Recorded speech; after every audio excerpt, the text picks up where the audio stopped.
बड़ा ही भुक्खड़ लड़का है। जब से ट्रेन में बैठा है कुछ न कुछ खाने पर ही तुला है। मेरे लौंडे को कुछ कहने की जरूरत नहीं है। तुम्हारी जेब से नहीं खा रहा है, अपने बाप का पैसा खा रहा है। अपनी औलाद तो तुमसे संभलती नहीं है। घर पहुंचकर डायपर चेंज कर देना छोटे वाले का। चाय चाय चाय बोला चाय बोला चाय। मम्मी देखो पापा, जल्दी देखो पापा। चुप बेशरम, किसी को भी पापा बना लेता है। चाय भाभी जी, अपने पति के लिए चाय ले लो। जरूरी नहीं है कि साथ बैठने वाला आदमी पति ही हो। सॉरी, अपने भाई के लिए चाय ले लीजिए। भाई भी नहीं है ये मेरा। अच्छा समझ गया, बॉयफ्रेंड है तो चाय तो पीछे ही होंगे, इनके लिए ही ले लीजिए। सॉरी भाभी जी सॉरी। अरे तो ये आपके है कौन? ये मेरे हस्बैंड है। चाय वाला चाय वाला चाय चाय चाय चाय। मॉम मुझे चाय लेनी है। नहीं, गंदी बात। आप भी तो पीती हो। बेटा पैसे नहीं है, उसकी टेंशन आप मत लो। मेरे ये समझ नहीं आ रहा, बिना पैसों के ये चाय लेकर आया कैसे? चना चना चना, मजेदार दानेदार चना। मम्मी देखो पापा पापा। चुप, तुझे हर जगह पापा ही दिखाई देता है। कान के ठीक नीचे दूंगी। बड़ा विचित्र लड़का है, किसी को भी पापा बोल देता है। बोलता ये है और झेलना मुझे पड़ता है। एक बार नाली साफ करने वाले को पापा बोल दिया था और वो मुझे घर ले जाने के लिए भी तैयार हो गया था। ये नाली साफ करने वाले और चने मूंगफली वाले को ही पापा क्यों बोलता है, किसी वीआईपी आदमी को क्यों नहीं बोलता? छोड़ो जी, तुम्हें क्या लेना, तुम अपने वाले की नाली साफ करना घर जाकर। चना चना चना, दस्तों में कर देता है मजा। दस्तों में मजा कर देता है? दस्तों में नहीं, दोस्तों में मजा कर देता है बहरे। जब सारे दोस्त एक साथ बैठकर खाते हैं तब मजा आता है। क्यों चने वाले भाई, सही कहा ना मैंने? नहीं भाभी जी, मैंने दस्त ही बोला था। हाँ, लगवा ली झंड। अगर दस्तों में मेरे चने खाओगे तो पिछवाड़े को जाम कर देगा, ढक्कन ठोक देगा। मॉम मुझे लेने हैं ये वाले चने। तेरे बाप ने इतने पैसे नहीं दिए हैं। मुझे पैसों की जरूरत भी नहीं है। लगता है किसी में गूदा नहीं है चना खरीदने का, सब गरीब ही बैठे हैं। यहाँ से चलता हूँ। ये बिना पैसे के सामान कैसे खरीद लेता है ससुर? अरे डॉक्टर साहब, आप कहाँ जा रहे हो? वो मेरे पड़ोसी है ना दुग्गल, उसकी सास मर गई थी। अच्छा, आप दुग्गल की सास के मरने में जा रहे हो। जाना भी चाहिए, दुख की घड़ी है। अरे नहीं, सास तो 3 साल पहले मरी थी। तो फिर? तो उसकी सास की एक लड़की थी, उसकी शादी तय हो गई थी। अच्छा, तो आप उसकी लड़की की शादी में जा रहे हो? अरे नहीं, शादी तो केवल तय हुई थी, वो शादी से पहले ही भाग गई थी। अरे तो आप जा कहाँ रहे हो? हाँ, अब याद आया, उस लड़की का एक भाई है। हाँ है तो उसने एक बहुत शानदार पार्टी दी है। अच्छा, अब समझी। तो ऐसा बताओ ना कि आप पार्टी में जा रहे हो।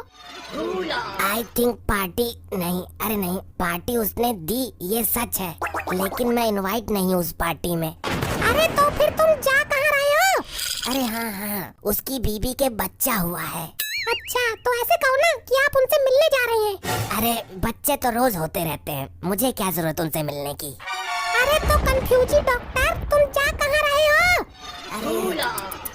आई थिंक आज उस बच्चे का नामकरण है। तो नामकरण में जा रहे हो आप? अरे नहीं, मैंने कब कहा नामकरण में जा रहा हूँ। नामकरण तो पंडित करेगा, मेरा वहाँ क्या काम। अरे जहाँ जाना ही नहीं है फिर वहाँ की बात क्यों कर रहे हो? तो फिर कहाँ जा रहे हो? सीधे सीधे बताओ एक शब्द में। अरे भाई डायरेक्टर, लोकेशन पर पहुँचो, क्यों कंफ्यूजन पैदा कर रहे हो?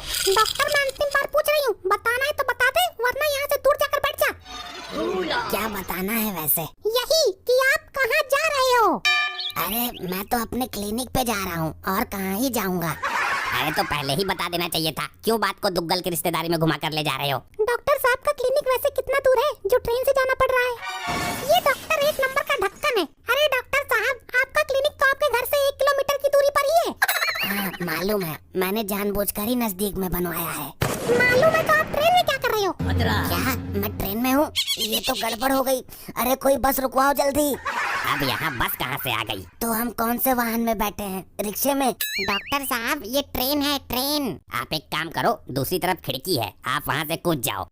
अरे ऐसे तो मेरे चोट लग जाएगी, बहुत पैसे खर्च होंगे। आप तो खुद डॉक्टर हो ना, अपने ही अस्पताल में भर्ती हो जाना और अपना इलाज खुद कर लेना, एक भी पैसा खर्च नहीं होगा।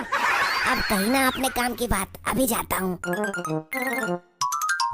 मॉम मैं फिर से चने ले आया। हाँ खाए जा, जब तक ये पेटीकोट जैसा पेट फट ना जाए। खाए जा खाए जा। ये आपके बच्चे को बिना पैसों की चीज कौन देता है? बड़ा नालायक बच्चा है ये। जब इसे किसी से कोई सामान चाहिए होता है तो ये उसको जाकर पापा पापा बोलने लगता है। अच्छा ये राज है। जब 10-20 लोगों को बोलेगा तो 1-2 लोग तो खुश हो ही जाते हैं। सुनो जी, हम भी अपने बच्चे को इसके जैसा टैलेंटेड बनाएंगे। अरे इससे भी होनहार बनाएंगे। चलो भाई, टिकट टिकट टिकट दिखाओ भाई, टिकट। अरे हमने तो टिकट लिया ही नहीं था। टिकट तो मेरे पास भी नहीं है, तो अब हम इस टीटी से कैसे बचेंगे? आप चिंता मत करो, मेरे दिमाग में आइडिया आ गया है। अब मैं आप लोगों को बचाऊंगी। अरे आपने क्या खाने को बोला था मुझे? खाने के लिए नहीं, बाहर कूदने को बोला था। चुप, बड़ा ही शैतान लड़का है। अरे टिकट तो दिखा दो। हम सबका टिकट इन डॉक्टर साहब के पास है, आप इनको बोलो ये दिखा देंगे। अच्छा, शायद आपके पति होंगे ये। दिखाओ डॉक्टर साहब, टिकट दिखाओ इन सबके। अरे भाई साहब, ऑटो में कौन टिकट लेता है? ये इतनी बड़ी ट्रेन, तुझे ऑटो नजर आ रही है? टिकट दिखा फटाफट। टिकट देखा नहीं है कभी? यहाँ इतने सारे लोग बैठे हैं, उनके पास होगा। मेरे साथ चलो, अभी दिखवा देता हूँ। अबे तेरा दिमाग खराब है क्या? उठाकर ट्रेन से बाहर फेंक दूंगा। बोल कहाँ टिकट? अरे साहब, टिकट तो मैं क्लिनिक पे ही भूल आया, पूरी गड्डी थी। पूरी गड्डी? अबे कौन से सर्कस से पकड़ के लाए उसको? जब कोई भी पिक्चर लगती है तो मैं ब्लैक में टिकट बेचता हूँ। मैं सिनेमा हॉल के टिकट की बात नहीं कर रहा हूँ। मेरी बात सुनो, आगे जाकर एक सर्कस पड़ता है, वहाँ भी टिकट खरीदनी पड़ती है। मैं वहाँ से लाकर आपको दिखा दूंगा। क्या बकवास कर रहा है? मेरा दिमाग फटने वाला है। चाहे तो आप अपना नंबर दे दो, मुझे व्हाट्सएप कर दूंगा। तू ऐसे नहीं मानेगा। आई रे, पानी पानी, कोई एक बाल्टी पानी पिला दो मेरे को, और ये बता दो कि इस बस वाले ने मारा क्यों मुझे।